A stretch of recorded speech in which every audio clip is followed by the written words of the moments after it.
Hey everyone, welcome, welcome, welcome. We are so glad that you are joining us. Tonight we are going to have a special guest, LA Marzulli. We're talking about Rungs of Disclosure. I'm looking forward to this. LA, it is so great to have you on again, man. It's been way too long. So glad that you are here. Well, the honor is all mine. Thank you. Yeah. Now, where are you living nowadays? You were in California for many years and then Oklahoma. So tell us where you're living nowadays. We had marching orders from the Lord, and the sign is actually a picture which we took. It's hanging about 20 feet away over there. Dear LA, the land is yours, Santa Monica Mountains. If you want me to, I can divulge the whole story. It's definitely an A-cushion shot by the Lord. But we rebuilt. We had marching orders. We rebuilt. We built basically a fire, very, very retardant firehouse. It's called Gigacrete. Giga, Gigacrete, and there's no wood in it per se, except on the roof there's plywood. Everything else is metal studs, and it's just a great way to build. Nice. And I was the general contractor on it. I was also the architect. I drew it up. I was the general. I built all the cabinets, hand custom doors. I mean, and then while doing that, writing books and doing my daily show. So it was at 70 years old. So, hello. Wow, you don't look 70, my friend. You look much younger. Look at that, guys. Last time I saw you, I had hair, Doug. How does that work? Well, you're doing it gracefully. That's awesome, brother. Hey, so your new book, Rungs of Disclosure. There's crazy stuff happening. I want to talk to you about what happened in 2004, released in 2017, of course. The whole so-called Tic Tac. That one I think is really huge. And clearly, what I'm not the expert that you are, but in my research, what I've seen is that UFOs or Foo Fighters, whatever they were called back then, they were a thing. In the 50s, it was okay to believe in UFOs. Then around the 60s, 70s, you were now a crazy nut case, right? And that basically went on till the 2000s, somewhere in there, until about 2017. Right. When it was released, right? And so, I mean, you've been talking about this forever. I'm Johnny come lately. I've been talking about this as well, but it really does seem like we can't deny this. The government has been covering this up, right? It's the whole Men in Black kind of thing, where not that they can take your memory that I know of, but this has been covered up, and now it's being released. Something is out there. People may not agree what is out there, but something is out there. Something very weird, very non-earthy is happening. And so I'm looking forward to hearing your thoughts. Just bring us up to speed. What is going on? The very first rung on the ladder of disclosure is 2017 Commander David Fravor, former F-18 pilot on Tucker Carlson's show.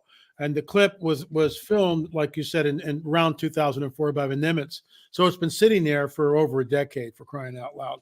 And no one did anything with it. Enter Luis Elizondo, A-Tip, all these guys, and lo and behold, it winds up on Tucker Carlson. Now, I'm watching live in 2017 Tucker. I used to watch him every night while he was on Fox. And when they gave him the boot, that was the end of Fox for me. Who wants to watch Sean Hannity? And anyway, I digress. So, but Tucker introduces Commander David Fravor by saying this: UFOs used to be the stuff of conspiracy theory and tinfoil hat-wearing people, but maybe we shouldn't think that anymore. Commander David Fravor joins us tonight. Commander David Fravor is a former F-18 pilot. Thank you. Welcome to the show. And there's Fravor. And it's like maybe that was one of his first interviews. He got a lot better, but this guy is the best of the best of the best. I mean, stand-up guy, F-18 pilot, impeccable credentials. I mean, the guy is unbelievable, and they lead off with him. Really cool. And so it's a triptych. They have Tucker here, Commander David Fravor in the middle, and over here they have clips of, it's actually not the Tic Tac, it's the gimbal. And that's where the ship is kind of going like this, like this, and then it goes, look, it's going against the wind. Why he's talking about the Tic Tac shaped object. We also know later on that this thing came at him, jammed his radar. That's an act of war, number one. Number two, when Tucker says, how did this thing leave? He said, like a bullet out of a gun. And, 50 miles in 2 seconds, the G-forces would kill you. but this is what's happening. And I got this from Bob Lazar. So here's the craft. There's a gravity wave in front of the craft, according to Lazar. And I believe this. This gravity wave is bending space and time as we know it. It's pulling the craft. And as it pulls the craft, there is no friction. That's a warp engine, isn't it? That's a warp drive. It's kind of like a warp drive, except it's real and who knows how it works. But well, I mean, we don't have warp drives yet, but it has been actually it's been theorized, right? Somebody's come up with the mathematical model for how it could work. No one's built it yet, but it's not just science fiction. There is actually a viable, let's call it that, a viable mathematical model of how you could actually create bend space and time, because that's what you're doing. You're bending space and time. And in Star Trek, when the ship was here and all of a sudden it would explode, they are traveling faster than the speed of light. They are bending space and time. They're being sucked through space, essentially. Yeah, exactly. So what's if that's true, it explains a lot, because the G-forces would kill anybody. 50 miles in 2 seconds. You've just turned into squash, basically. Right. That's what you would be. But if you bend space and time around it, then you can make right angle turns and do all the stuff that we see in the UFO phenomenon. And of course, that's what I think it is. And the punchline, and I mean, I was glued to the set when this was happening, and that 2017 led to the first book, the UFO Disclosure of a 70-year-old cover-up. That was the first book. But at the very end of that interview, Tucker Carlson asked Commander David Fravor, in your opinion, what was this? What did you see? What did you encounter? And Fravor looks right at the camera and says, whatever this was not from this earth. And that is an earth-shattering statement, no pun intended. But I mean, it is. It's a mind blower. Right. And it comes from a man whose credentials are absolutely impeccable. This guy, like I said, is the best of the best of the best. I mean, stand-up guy. He's going to tell you exactly what he sees. And he was in Congress fairly recently this year with the whole congressional hearing things. And Fravor stood up and gave his testimony once again in front of Congress and told them, what he had encountered. So what's interesting, it begs the question, who picks up the phone and calls Tucker Carlson's producer and goes, hey, we'd like to have Commander David Fravor on next Friday. Well, who's Commander David Fravor? Well, he is, and they do the spiel. Well, I'm sorry, but, oh, no, you will have him on. Now, I'm not saying that's what happened. I have no idea. But somebody somewhere, right? Somebody, because this guy's an unknown. I mean, he's never been on any type of media at all. And all of a sudden, but Tucker has a tendency to take, sort of other kind of stories. So he's not afraid to I get take stories that some people would not want to take. Right. So that's part of his MO. So I don't know about that. But I mean, let me jump in. The fact that it was released, it wasn't just on Tucker Carlson. I mean, they had that in other places as well. There was lots of footage about Tucker was the first. But Tucker was the first. Well, the point is that it was released, right? That this was finally released, I think, is huge, right? I mean, why do you think it took them until 2017? Why did the government finally say, you know what, we should finally release this stuff? I mean, I know there were some different laws that were being pushed, like we have to have a Freedom of Information Act and all these different things. But still, why hide it in the first place only to release it now? Right. I mean, it just seems very fishy, very suspicious. Right. So, well, this has to do with Luis Elizondo, his new book, Eminent. And he gets into that and talks about that. The fact that they sat on this for over a decade. I mean, they knew about it. And finally, it was sort of released. And, the whole deal with the gimbal footage and all this stuff, I mean, it goes back and forth. But here's the deal. There is, in my opinion, a government within a government. There's an entity allegedly called the Collins Elite. Nick Redfern wrote a book about it. I've got it on order, and I'll be boning up on it. I've heard about this before, but again, it's behind shadow and curtain and shadow and curtain. It's like, the average guy on the street is never going to penetrate this. I've got friends who are in positions that might be able to give me some information, they've heard of it. It's a group of very fundamental Christians, allegedly. Even that, how do you vet that? So the Collins elite, right? Basically, are they the ones that put the kibosh on it?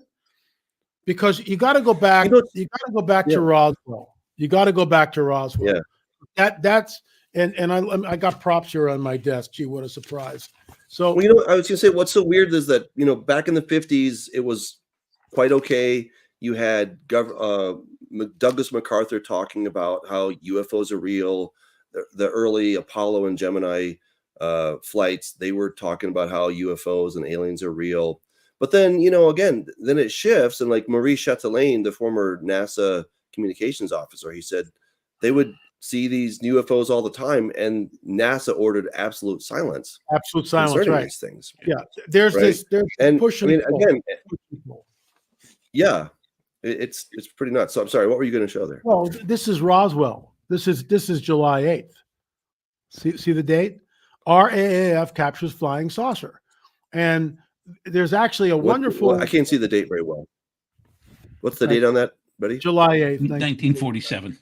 1947. 1947. Okay, thank you. Yeah, okay. So that's and there's this whole, no details of flying disc revealed. There's this whole interview that they do with this couple who saw this thing come in, 400 or 500 miles an hour, glowing from the inside.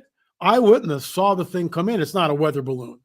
And then the day after, July 9th, General Ramey empty saucer. Ramey says, where is it? Sorry, this side. Excitement not justified. And that's where the whole weather balloon story is trotted up. We actually have 2 films on this. Roswell Exoneration, where we talk about, we actually went up to Montana and interviewed Jesse Marcel Jr.'s widow. And the film was called Exoneration. So, I mean, this is real investigative journalism. So we go up there, we talk to his widow, his daughter, one of his best friends. I actually interviewed Jesse Marcel Jr., and that interview is reenacted. And then, of course, we went to the debris field, and we found 2 pieces of the metal that was buried about 8 inches. Very small. There it is. That's what it looks like. We actually dug it up out of the ground, and we had it tested. It's an aluminum alloy, but it doesn't match anything that we have. So we found 2 pieces of the wreckage. I want to thank Chuck Zukowski and Frank Kimbler, who with metal detectors, and Frank knew where to go and where not to go. That debris field is seeded with metal spikes. This came from a debris field. It's on my desk. That's a metal spike. So they pound these spikes into the debris field. So if you go with a metal detector, this is what you get. You don't get the little pieces of metal. But Frank Kimbler had been there numerous times and kind of knew where to go. And so he did. He took us outside where the spikes were, and we prayed over the site. I was with my business partner, Gil Zimmerman, and our sound guy, Jim Peterson, and we prayed over the site. We asked the Lord for favor, and less than 5 minutes later, Frank goes, "Hey guys, I got a hit." And this is all on film. We go over, and Frank is digging this thing out, and he finds it. And now he's sifting the dirt, and finally, in his hand, there's a little piece of metal, and we wash it off, and we had it tested. Whatever this metal was, it went through some sort of severe traumatic event, high heat, that type of thing. So the first newspaper is correct. The second paper is the cover story that essentially lasted until 2017. To your point, yes, there was this push and pull in the 50s, and some people were talking about it, but it just got to the point where anybody who talked about it was a tinfoil hat wearing, there's nothing to see here, keep moving, it's a weather balloon. And we take umbrage at that because it's not a weather balloon. We have in the film, also in the book, in Rungs of Disclosure, there's a whole chapter just on Roswell, because Roswell sets the tone, and then that tone is broken or shattered or redirected in 2017. But we spoke to many different people that basically put the nail in the coffin on the weather balloon thing. I mean, these are people that saw the wreckage, saw the bodies, the whole deal. Many of them are deathbed confessions, like Walter G. Haught, a deathbed affidavit, a formal legal document not to be opened until after he passed away. And then, you read what he says. And he was taken to Hangar 84. In the film, we are actually in Hangar 84. We got into Hangar 84. We're filming inside. I mean, who gets to do that? It's just the Lord opening the doors and allowing us to go in, which was incredible. So, by the way, let me just tell people that you are going to be in Fort Collins, Colorado, November 7th and 8th, or 8th and 9th? 8th and 9th. Okay, 8th and 9th, yeah. So if you're in the Denver area or the Fort Collins area, you guys are invited. I forget the name of the church, but maybe we can get a link and put that up. So, check that out. We'll have details for you. I'll find that. But we'll put that in the chat. So if you guys want to see LA, he's going to be here. I'm looking forward to it. It's going to be great. So LA, it's pretty wild. So what you're saying is there very much could have been a physical craft. Oh, there was. That there was a physical craft. Do you think it was? Absolutely. Okay. All day long. So 100% in your mind, there was some physical nuts and bolts kind of craft. Yep. That hit Roswell, New Mexico. Yeah. So absolutely. How does the whole notion that that UFOs are demonic, how does that fit in? Well, the problem that a lot of us Christians have is we have a very truncated view of the supernatural. And there are well-meaning guys out there who believe that there's no physicality to the phenomenon. And I'm working on a book, and I'll just give you one example. And you may disagree with this, Doug. That's fine. Cool. But when Adam and Eve are kicked out of the garden, the cherubim are placed on the east gate.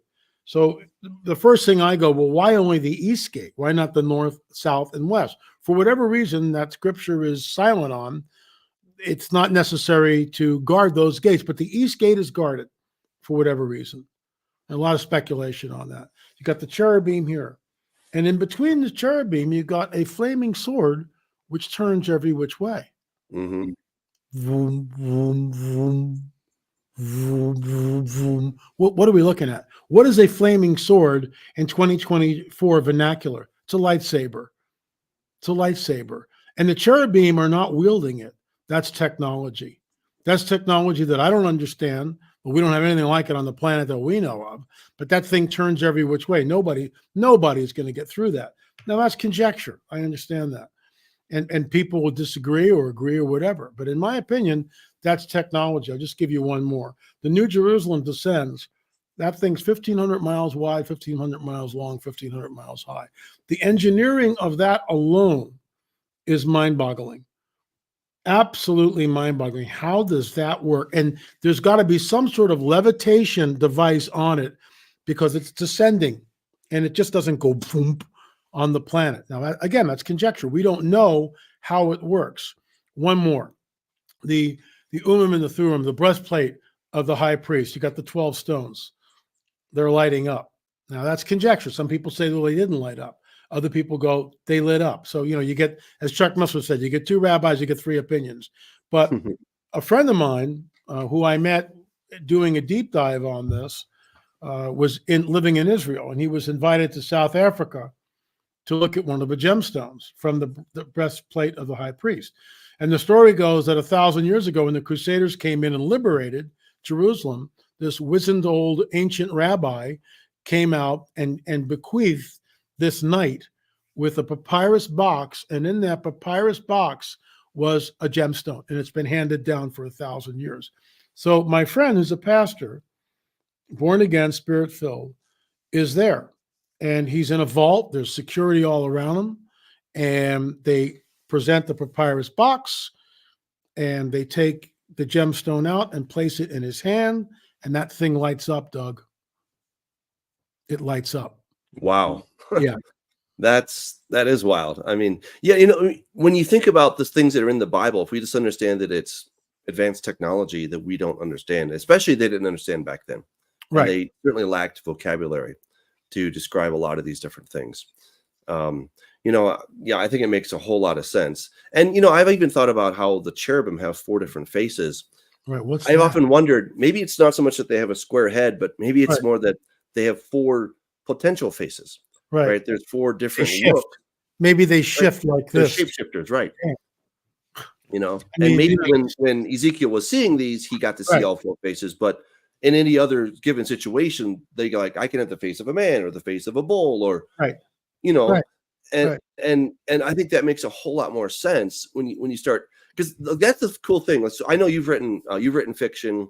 What was the name of the Nephilim Chronicles? Is that what it was? I mean, Nephilim trilogy. okay, I read them. I mean, I thought they were really great. So Thank you. kudos to you. I've also written fiction, and but my point though is not to just congratulate you, but when you write fiction, you have to try to fill in the blanks, right? And I think it's been an incredible exercise for me, because so many times in the Bible we just get the bullet points, right? And bullet points are Yeah. great, but bullet points are good for PowerPoint presentations. They're good for they're good for charts and tables, but it's really hard to create a story. So we have to use a little bit of holy imagination. And what it did for me is say, okay, how do we actually get from this bullet point to this bullet point? And then you have to start, using your imagination based on what you know, okay? But then to try to fill in those blanks, and could be wrong, could be right, but it's really quite fun to start saying, how could this actually happen in the real world? So many of these different scenarios. So, okay, that's interesting. Like, I've really taken the position that all UFO kind of things are, not that they're not tangible, but I would say they're not, in a sense, physical. They're not really earthly in that sense.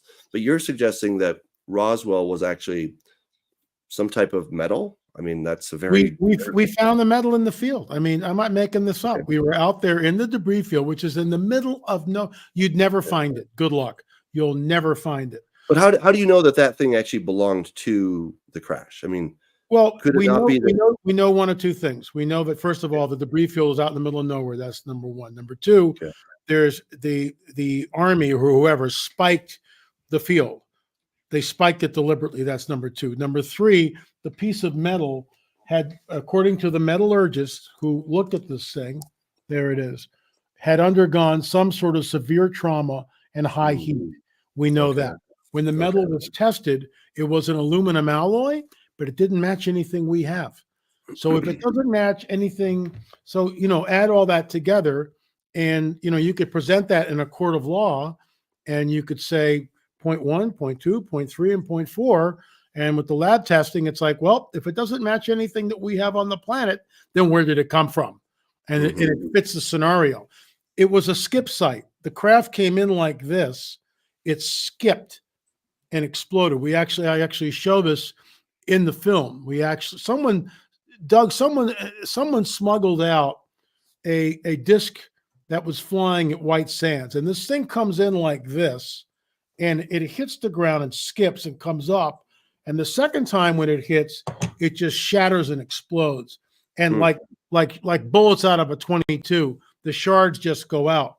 And we also found, I didn't, but Frank Kimbler found buttons, aluminum buttons in the debris field that came from U.S. Army Air Force fatigues between 1940 and 1950. He found 3 of them.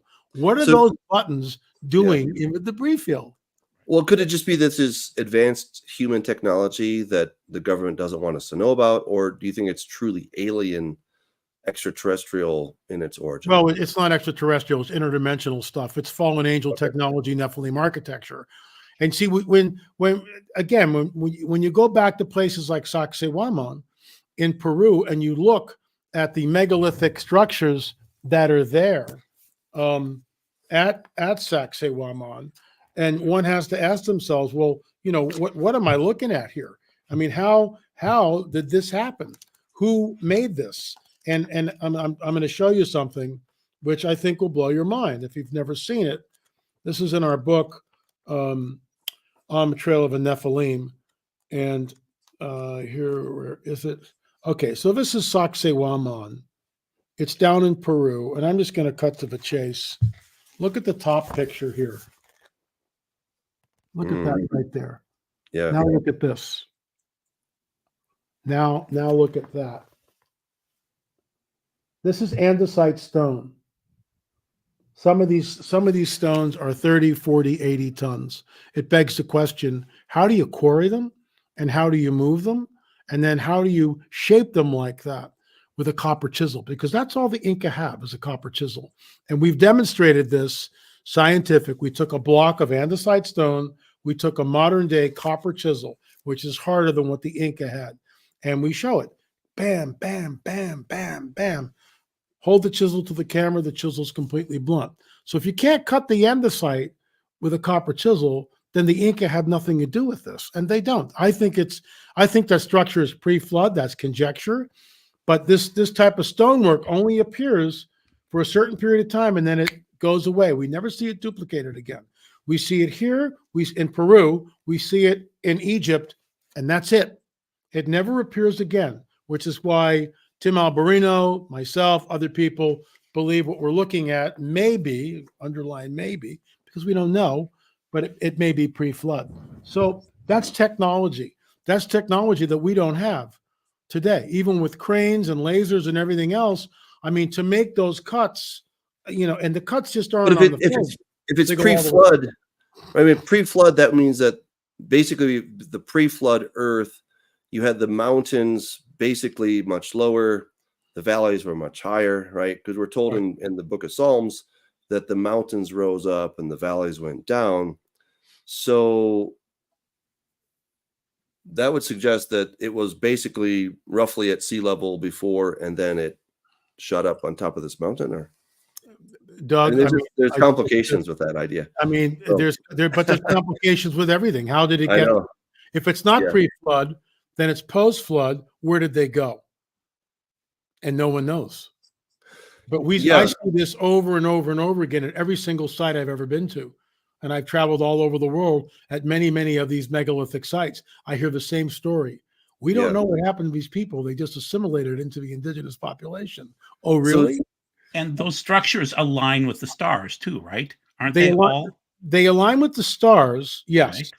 Right. Okay. They're also on an 18.5-year metonic cycle, lunar cycle, which begs the question immediately, how did the ancients know about an 18.5-year lunar cycle? The Book of Enoch tells us that the fallen angel Sariel was the one that handed the course of the moon to mankind. That's pre-flood. So it's there. The metonic cycle was there. All these sites, Stonehenge, England, Stonehenge in the United States, the Great Circle Mound, Teotihuacan, all these places, pick your poison. They're all built on an 18.5-year metonic cycle. Many of them point to the constellation Draco. Gee, what a surprise. There's the dragon, right? I mean, no coincidence here. Nothing is here. Just keep moving right along. Many of the sites embrace Beltane, May 1st. And Native Americans did not celebrate Beltane. They had no idea what it was. So, I mean, it's a very, very deep mystery. I don't have all the answers. Nobody has all the answers. There's a lot of gaps. There's, you talked about that if Sacsayhuaman is pre-flood, that creates problems. Doug, I'm right there with you. That's why I'm not in intellectual concrete. I think, it may be pre-flood, but I don't know. It could be post-flood. And I'm open to, that's why I'm not an intellectual concrete. I'm not saying it's got to be this way. All I know is that human beings did not build this. End of story. They did not. They had nothing to do with this thing. Yeah, I mean, so the research I've done, encrypting the image 2 and 3, I look into Nimrod a ton. I was blown away, right? So the root letters in Hebrew, or so Mem, Resh, Dalet, Marad, let's rebel.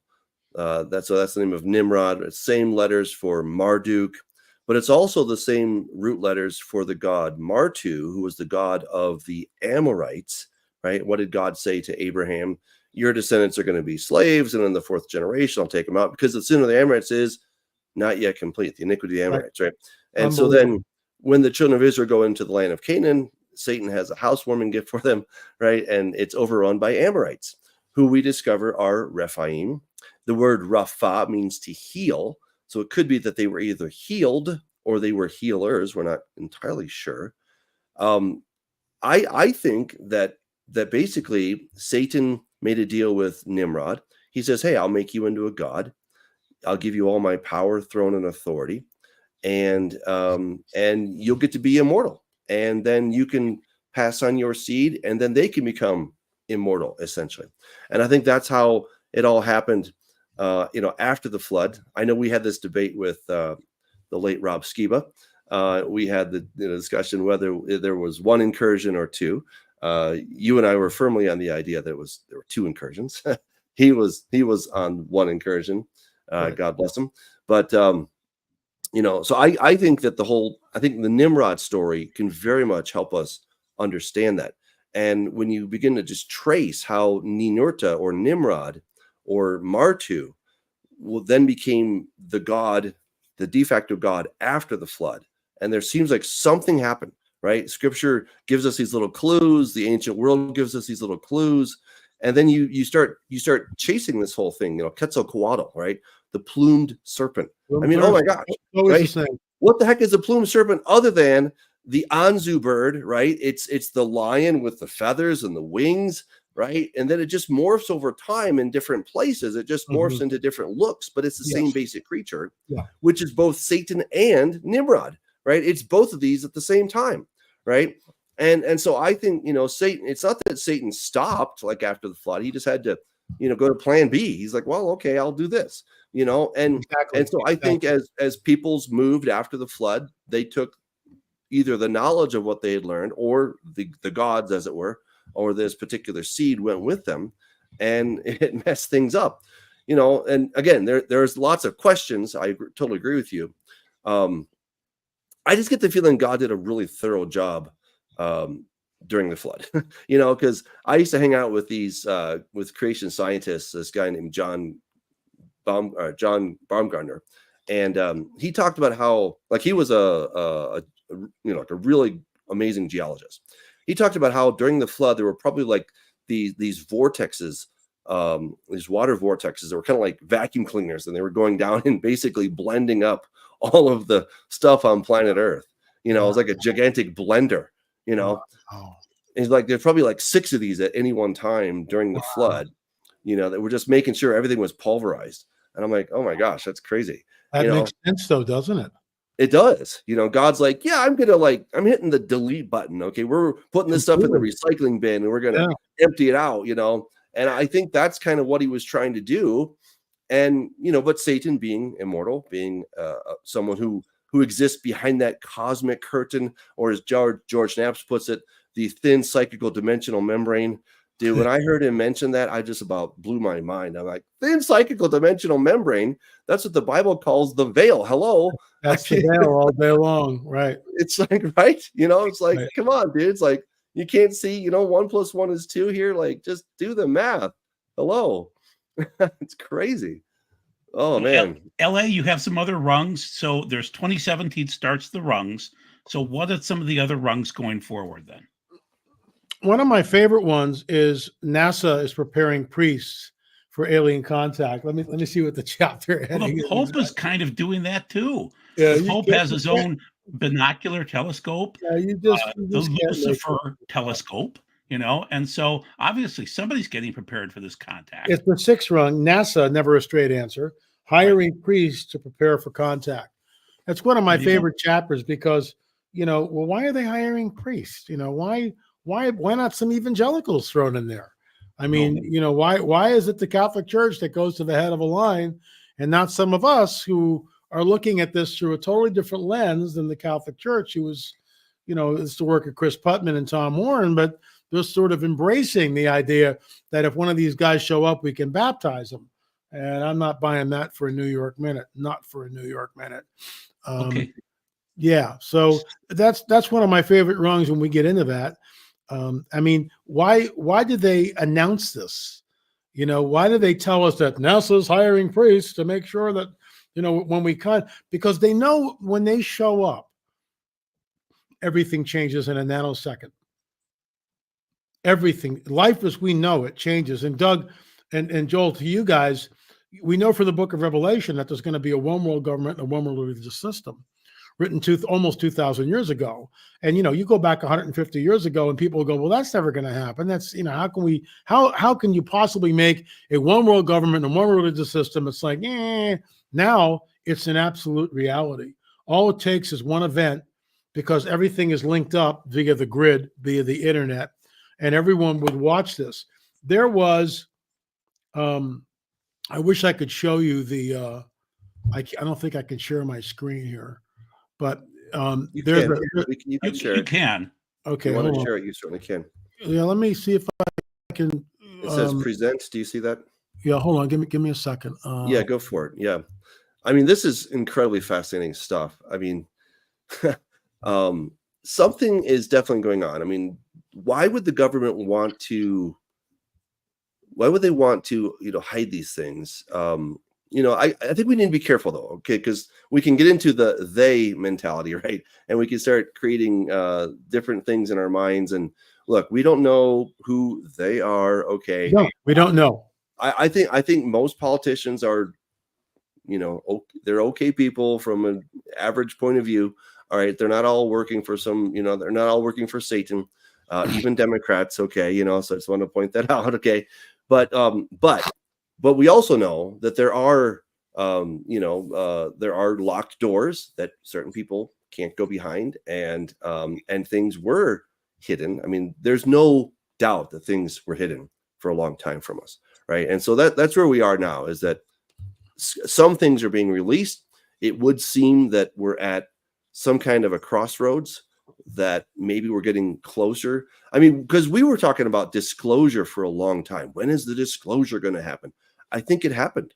I think it started in 2017. It started and it sort of fizzled out after the election. Nancy Mace will be holding again congressional hearings. We'll see what happens. I'm going to show you guys something. This is from a 2024 Super Bowl. And let me see. Slide. Hit the present button. Screen. Yeah, share screen. Come on now. Window. Bam. There it is. Okay, I'm going to show you this. Can you see that? Yep. All right. What you are looking at is an ad from the 2024 Super Bowl. Let's walk through it. Number one, ads at the Super Bowl cost a whole lot of money. No doubt about it, right? Lots and lots and lots of money. This is 1 minute and 30 seconds, number one.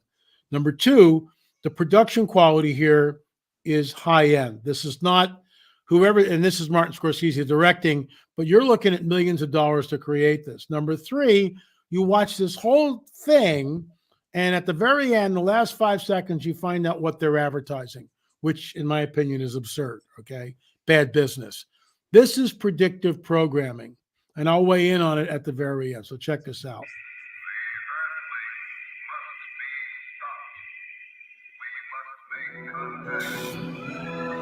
Reports of flying saucers are nothing new. These are routine sightings, not isolated events. Are you seeing that? It's spinning. There's a whole swarm of them. Oh my God.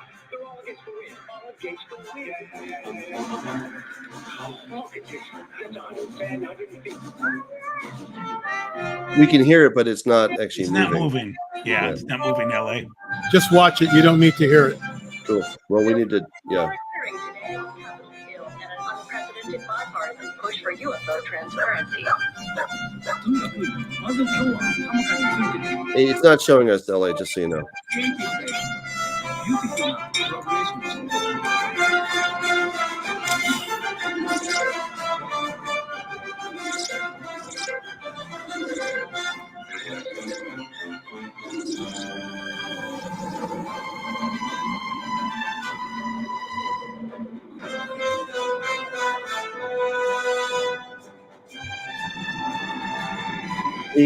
It's not moving, just so you know. We're just seeing a blank screen here. What? It's not working? No, It was just a static screen. It wasn't. We just saw the picture of the kid in front of the TV, and It we didn't play? Well, we heard it. We didn't see it though, sadly.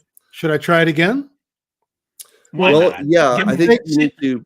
Pull you up need the to put window your- again. You need to put your PowerPoint into slideshow mode. Oh, middle button, yes, you're right. Yeah. Then it'll do it for us. Okay, let me try that. Yeah. So slides. But first, take your Is it PowerPoint and put PowerPoint? it into presentation. Okay, hold on. So click the Give me- button up give on me- the yeah, top. give me a second. Okay, I'm in presentation mode. Okay. Okay, then it so should work. there's go to where it says slideshow setup, and then there's the middle button. So yes, set up slideshow, and then show type, browse by an individual window. That's what you. Share screen, video file.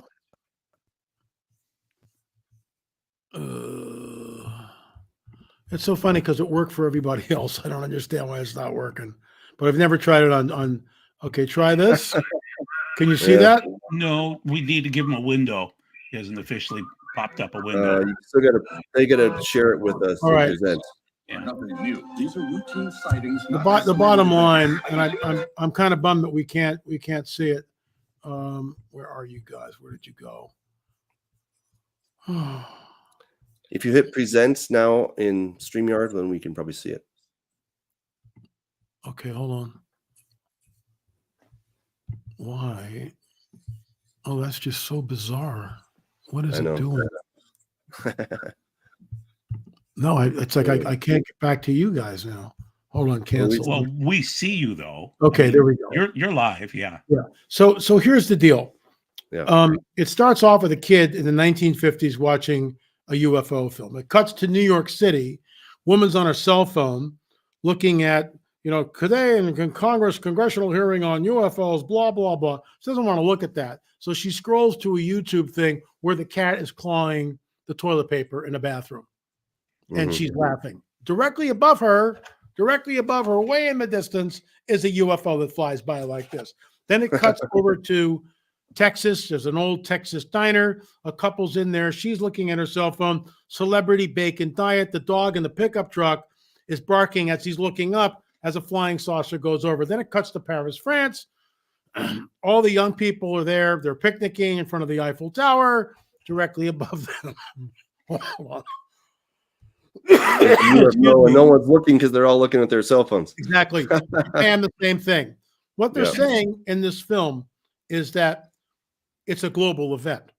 They don't have time to do every city. And it's a minute and 30 seconds. Finally, the alien presses the button. Everybody's cell phone, everybody's computer and tablet. Hello down there. Everyone looks up. They're mile-wide craft, guys. And they're multiple. They're not just one. There's all flying over New York City, Paris, everywhere. Numerous craft. This is the coming great deception.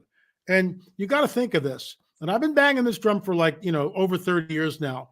And it's like people scoff at it, blah, blah, blah. What's that? Why is that there? Why did they make that commercial? And at the very end, you find out it's for Squarespace. The last 5 seconds, a website makes it real. Squarespace. Seriously? I'm going to spend millions of dollars for 5 seconds? Are you out of your flipping mind? No way. It's predictive programming, in my opinion. And it's signaling what's about to happen. Huh. LA, can we move to 2024? Can I tell you a quick story? So we had Scott Roeder scheduled to come on the show.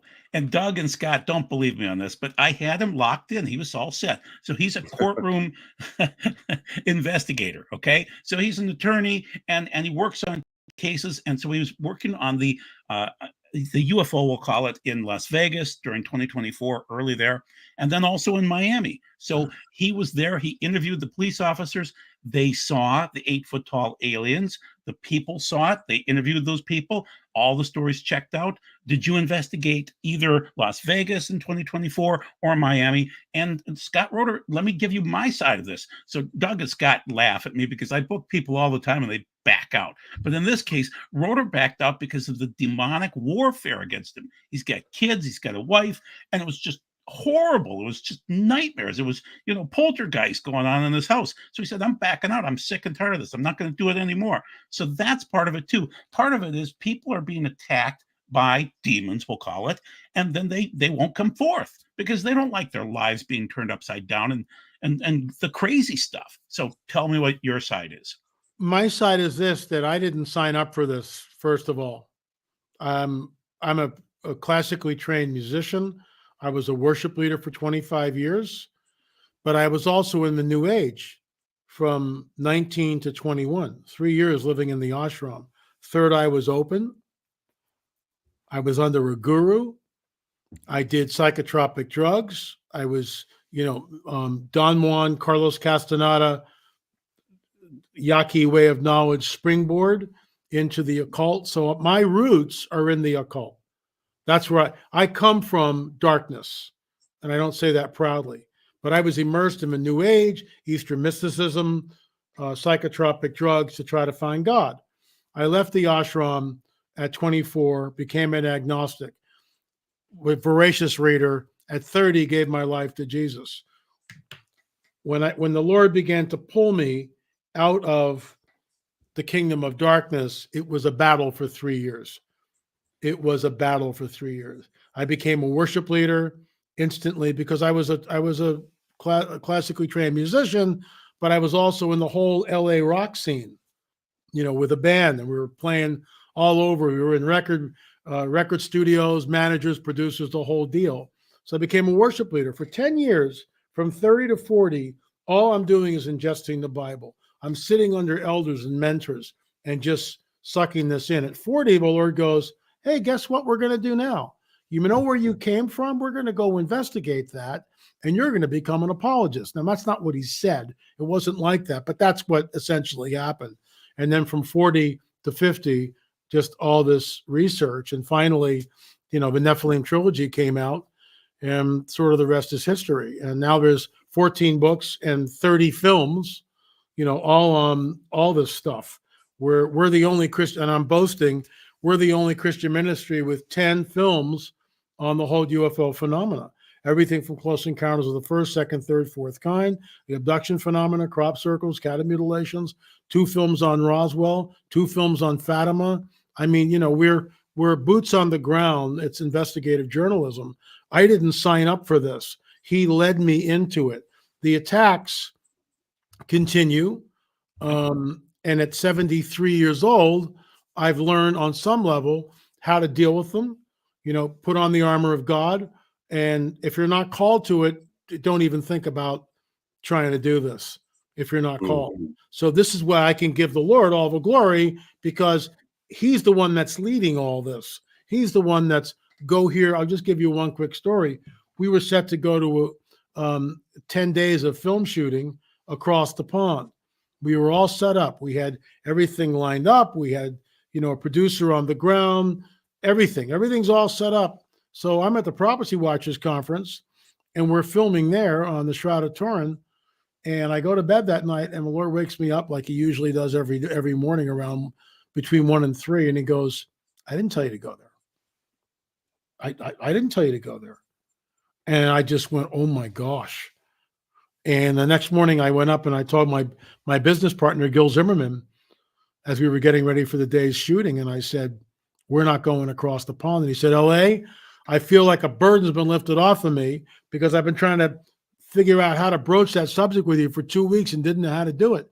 And then our good friend Jim Peterson, who does all the sound, he said, man, my spirit just resonates with that completely. So we didn't go. We called the whole thing off. And Peggy had not made, my wife Peggy had not made the reservations on the airfare, which is very unlike her. So we weren't out any money. And we just paid the producer across the pond a stipend, a fee for his work. And we didn't go. We did not go. And instead, the Lord redirected our steps into the Holy Shroud, Holy Fire film, which is the next offering, which will bring us up to 31 films. Wow.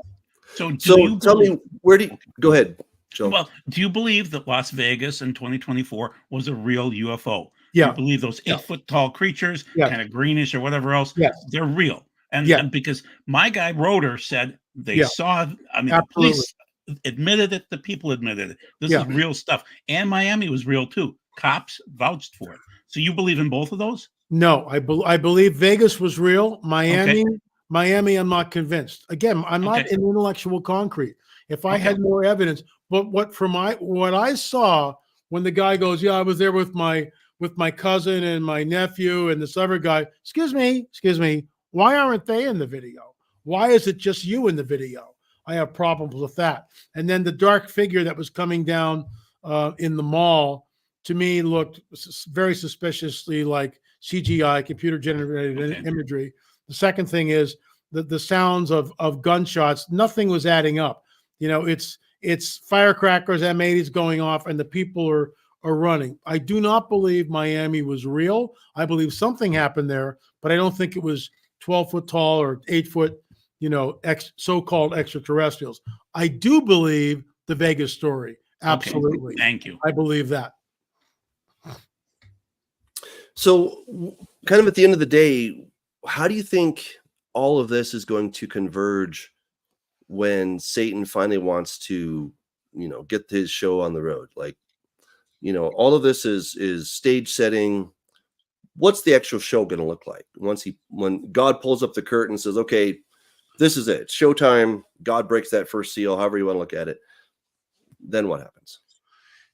This is sort of a last chapter in the book. It's conjecture, but you've got a progression from 1945 when the first atomic bomb is dropped on Hiroshima and then Nagasaki. Roswell happens in 47, like a year and a half later. Why Roswell? Because the 509th Bombing Group is stationed in Roswell. And the 509th is the bombing group that dropped the atom bomb on Hiroshima and Nagasaki. 48, the nation of Israel becomes a nation. And that's when the whole UFO phenomena just takes off. That's when the whole thing just takes off. That's their cue. The timepiece is Israel, and the launch pad is a nuclear event, which we have not had in modernity. We've not had one since 45. And Putin right now is threatening the use of nukes. He even threatened it again this week. I'm not making this up. Now get this, guys. Here's the punchline. You have one nuclear device going off anywhere on the planet, and I believe it'll be in the Middle East, anywhere. It creates the greatest climate of fear that humanity has ever collectively experienced. We're all tied in with the internet, with our cell phones, and guess what? That's when these guys show up. That's their cue. So, in my opinion, that's their cue. Horn and Putnam came out with a story that basically Petrus Romanus, the false pope, or the pope in general, would be the guy. I've got another person that says he hands the ball off to the Antichrist at the midpoint, and the extra dimensional people show up at that time. Do you think that makes sense? No, I would respectfully disagree. But again, I'm not an intellectual concrete. I just refuse to be dogmatic about it because I don't know. I would say this. The nuclear, and I wrote about this in the book, and I got this partially from Mondo Gonzalez and Jeff Van Hatten. There's a saying I came up with years ago. We go up, they come down. We go up, they show up. So Mondo and Jeff are talking about this. It's in the book, Rungs of Disclosure. So I'm kind of giving away the farm here. But you guys, we've left out so much. Folks, you got to get it, lamarzulli.com. Here's the kicker. When Elijah the prophet goes up, Elisha, his servant, sees him go up. When Jesus ascends into heaven, at least the 12 or 11 disciples are there, probably the Marys. I'm going to conjecture. I'm going to say there's at least 100 people watching this thing. That's what I think, and that's what I believe. It's conjecture, but I'm hard pressed to believe that the two Marys are not there. I'm not buying that for a second. But the Bible is silent, so it's conjecture. I understand that. But he goes up where? He goes up into the clouds. When the two witnesses are killed and their bodies lay on the streets of Jerusalem, they're resurrected. Where do they go? They go where? Into the clouds. This is from a track. I want to thank my friend Brad Myers for creating this. This is for channeled information from a New Age channeler by the name of Barbara Marciniak. And the book is called Bringers of the Dawn. So it's channeled information, supposedly from the Pleiadians. Here's the kicker. One example of this can be found in the book Bringers of the Dawn, Teachings from the Pleiadians by Barbara Marciniak. Here is only some of what she said was communicated to her from the Pleiades. We are here. We are the Pleiadians. Humanity is learning a great lesson at this time. The lesson is, of course, to realize your godhood. Now, as Christians, we know that this is the same lie that the Nakash told Eve way back in the garden. You will be like God, right? So it continues. If human beings do not change, if they do not make a shift in values and realize that without Earth, they could not be here, then Earth and its love for its own initiation is reaching for a higher frequency, will bring about a cleansing that will balance it once again. This is the whole idea of Gaia, that Earth is a living entity. As Christians, we do not believe this, but I digress. Here's the kicker. There is a potential for many people to leave the planet in an afternoon. The people who leave the planet during a time of Earth changes do not fit here any longer, and they are stopping the harmony of the Earth. Some of the creator gods were master geneticists. It has been our intention to expand your ideas of who your gods are, because those gods will be returning to Earth. So here's the deal. You have a nuclear event that goes off that triggers the greatest collective fear in humanity. Okay? As we go up, just like, and I heard this 50 years ago when I was immersed in the New Age.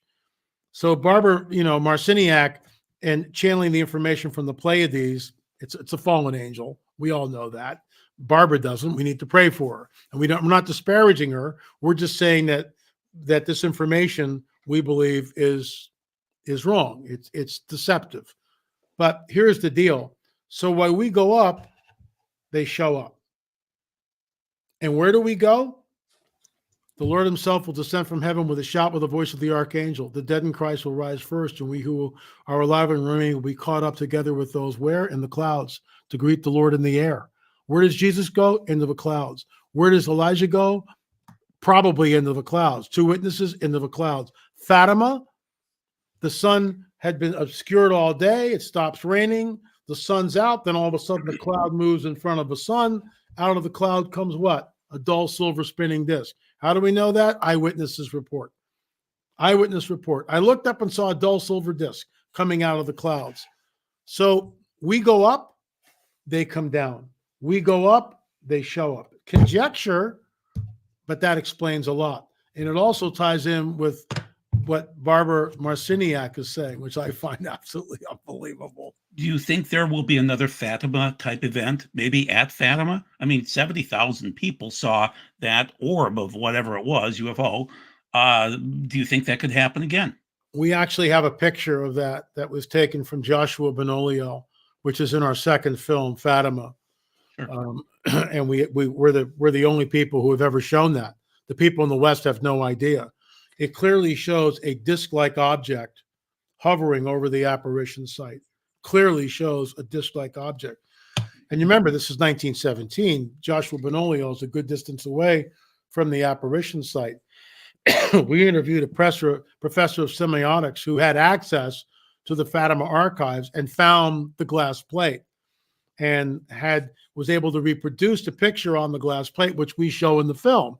And it's clearly a disc-like object above the apparition site, which came out of the cloud. So, we've got the biblical narrative where the clouds are used, and we know even in modernity that UFOs hide in the clouds. We see this all the time. They go zipping in and out of the clouds. So I think that as far as another Fatima event, I think Fatima will be explained eventually as a UFO event. Even though we've done it from a Christian perspective, they'll finally come out and say, yeah, we know it was a UFO event. See, this is why the Pope John Paul and Ratzinger distanced himself from Fatima completely distanced. Oh, Fatima was from another time. He totally distanced himself. The guy in there now has embraced Fatima. So what are we looking at? Why should the disparity? And that's a 3-hour conversation. Was that a coup? Many people think it was. So I would love to get your feedback, just your thoughts. I've been working diligently with my co-author, and we've put together a trailer for Regenesis Code. So I want to share it. It's not long, but this is kind of I think we kind of see things in a very similar sense. So here it is. For millennia, we accepted a lie that death and decay were inevitable. But it was all by design. A conspiracy etched into our very DNA. A kill switch corrupting our true nature. We looked to the gods, the very ones who did this to us, blind to the divinity within ourselves, our true nature suppressed, our godlike potential locked away. Now, our true celestial creators have returned, not as gods, but as awakeners, to restore us, to unlock the power we never knew we possessed, to set us free from the shackles of mortality. The time has come for humanity to unite. Join us. Embrace your destiny. The Babel Initiative.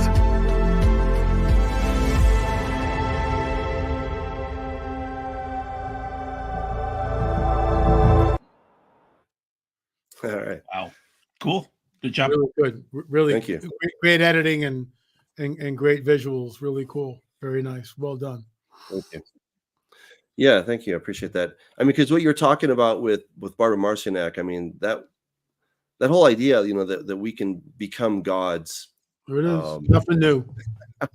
It's like, you Nothing know, new. and of course that was the biggest you know, pull the wool over your eyes in human history, because Adam and Eve were already gods. Already there, man. Yeah, they were already immortal. You know, they're already in God's image. God's like, you can't do any better, guys. I mean, you're already there. You know, you can only lose at this point, right? And here so we we got to are. talk about getting duped. I mean, my gosh. But you know, and I think you and I have talked about this over the years, that, you know, Satan basically has to get permission from humanity to do things. You know, Oh yeah, you got to invite them in. That's what happened in the very beginning, right? You know, hey, I double dog dare you to eat that fruit right there. Oh, this one? Okay. You know, oh, that's really delicious, you know. And Satan's like, thank you. I'll take the keys to the planet now. It's now mine because of what you've done. Right. Jesus buys it back, essentially. Yep. And so now he has to get humanity to agree once again to basically do this, you know. So you want to do the Shroud of Turin? Not today, guys. I'm still, like, you know, battling this cold, and we've been on for about an hour, so I got to go. Well, we are so delighted that you came on, LA. Thank you. You really blessed us. Rungs of Disclosure, everyone, so they can get this at lamarzulli.com. lamarzulli.com. What are you waiting for, folks? It's got all the information that you need. Good stuff. Awesome. Well, LA, thank you. We really appreciate it again. Good stuff, guys. That's great. Okay. All right. Have a good one. All right. Many blessings to both of you. Thank you. All right. And everyone, we're so glad that you joined us. Again, if you're interested in LA stuff, please go and check that out. Rungs of Disclosure is the new book. You can go to lamarzulli.com. If you're interested in what I'm doing, I would love your feedback.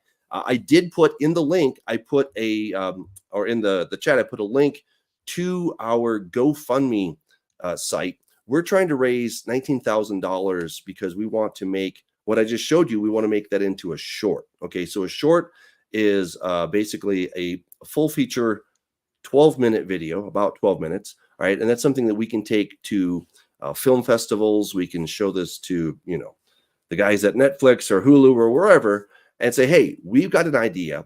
We're going to show them, you know, really high quality production, and because we want to get this story onto TV screens around the world. That's the basic idea. And you saw just a sample of it. LA was talking about, you know, how he sees it. We're also kind of seeing very similar kind of things. So look, here's what I would suggest. I think that church attendance is going down. I think we've been seeing that for years. And I think that's a trend that isn't going to turn around anytime soon. And so if we want to reach people with the kingdom, we have to go to where they are, which is either on their couch watching Netflix or maybe in the movie theaters or wherever that may be, but they're probably watching a screen. And we have to create a story that isn't just, you know, hey, come to Jesus in the first scene. You know, it can't be Bible thumping. It's got to be something that's high intensity. It's good action. It's something that you'd want to watch if you're just a movie guy, you know, and that's how we're going to reach people. Because you know what? Then they tell their friends about it. They're like, hey, I watched this really cool series over the weekend. I binge watched this because I couldn't help myself. If we can get to that level of production, then we have a story that people want to watch. They're going to talk about. And here's the cool thing, right? We slowly, we drip we drip the theology into their veins very slowly, so that it just, they're like, wow, this is kind of cool. It's starting to make sense, you know? And yeah, let's become gods, right? And so the script is flipped, right? So the good guys are the bad guys are the good guys. But eventually by the end, you're like, oh, something's going on, right? And people are starting to figure it out.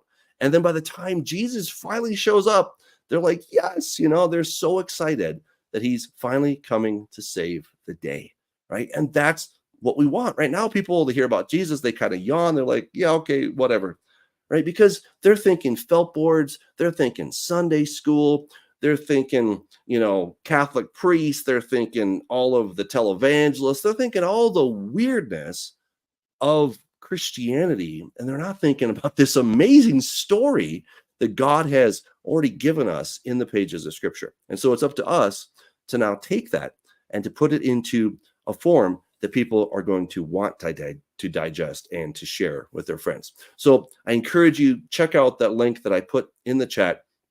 You can become a donor. Hey, $10, whatever, no limit on that, of course, but you could really be part of something epic. We invite you to join us on that. I'm terribly excited about it. You know, I've been talking about this forever, been working on this forever, but hey, good stuff takes time. So do appreciate that. But man, Joel, I think what LA had to share, was good. Pretty amazing. Yeah, this was a good show. Thank you for bringing him on the show. Oh, absolutely. Absolutely. I mean, it was our pleasure to have him on the show. So, yeah, I don't know, any final thoughts that you had that were really stuck out at you from what he said? It's interesting to see how he's worked with some of the players like Mondo Gonzalez, Tom Horn. You know, he's been around some of the guys who are the leaders in the thought. Unfortunately, some of them are gone now. So, Yeah. like, you're part of the newer generation coming in. You know, even your buddy, you know, Skibba, he's gone too. And as I mentioned, why am I blanking on his name? He was the warfare guy, and Dizdar. You know, he's gone too. And a Mhm. lot of players that were strong people, strong men, Yeah. they're gone. Yeah. So, you know, we have to step forward and do our duties. Absolutely. Yeah. Well, hey, good news. God is on the throne. Okay. God is not going to be surprised. In fact, God will be calling the shots in the big picture, right? And I firmly believe that Satan cannot get the show started until God pulls back the curtain. All right. And when God is ready for the show to start, that's when it starts. And then Satan will do his best to try to delay the inevitable, but ultimately he's going to fail. So we know the ending of the story. It's just the stuff in between that gets quite exciting. So that's where we have to keep our eyes on the Lord. So, well, Joel, thank you. This was wonderful. Everyone, thank you for joining us. And of course, we thank L.A. Marzulli for joining us as well. All right. Till next week. God bless you guys. Have a great week.